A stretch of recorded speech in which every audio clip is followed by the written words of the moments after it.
Up front, we have information that confirms that Kataib Hezbollah conducted the rocket attacks on Camp Taji on March the 11th that killed 3 coalition members and injured 14 others. We also assess that Kataib Hezbollah has been involved in 12 rocket attacks against coalition forces in the last 6 months.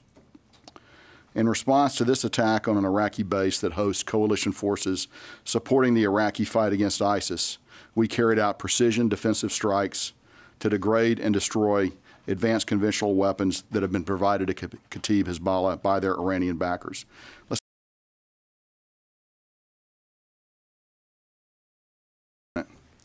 We struck them at 6 p.m. Eastern Standard Time.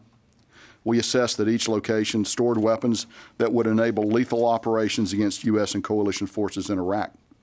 We also assessed that the destruction of these sites will degrade Kataib Hezbollah's ability to conduct future strikes.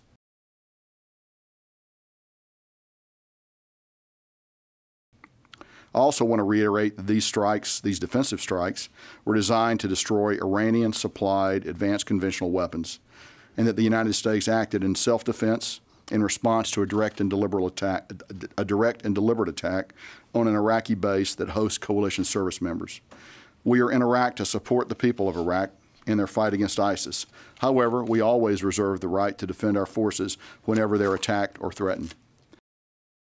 I would caution Iran and its proxies from attempting a response that would endanger U.S. and coalition forces or our partners. U.S. Central Command is well postured to defend our forces around the region and to respond to any further aggression against our forces. In fact, I have asked and the Secretary has granted my request to continue to operate 2 aircraft carrier strike groups in the region, which is the first period of extended dual U.S. carrier operations in U.S. Central Command since, we believe, around 2012. We have the flexibility, the capability, and the will to respond to any threat. The threat remains very high. I think the tensions have actually not gone down. I think that Iran has learned some lessons from the Soleimani exchange because they have always respected our capability, but they have had doubts about our will, and so our will is now a little more obvious to them about what we're going to be, what we're going to do. So I think that has had an effect on their calculus. I still think they are actively seeking ways to achieve destabilization that would allow them to escape the strictures of the maximum pressure campaign. So I believe that is still very much alive and well, and I think stress and the pressure is there. It's very real. Perhaps coronavirus even increases that on them because they have really, I think, first of all, the depth of the infection in Iran is underreported. That is our judgment. It has affected senior leaders, and so that produces an effect on decision making.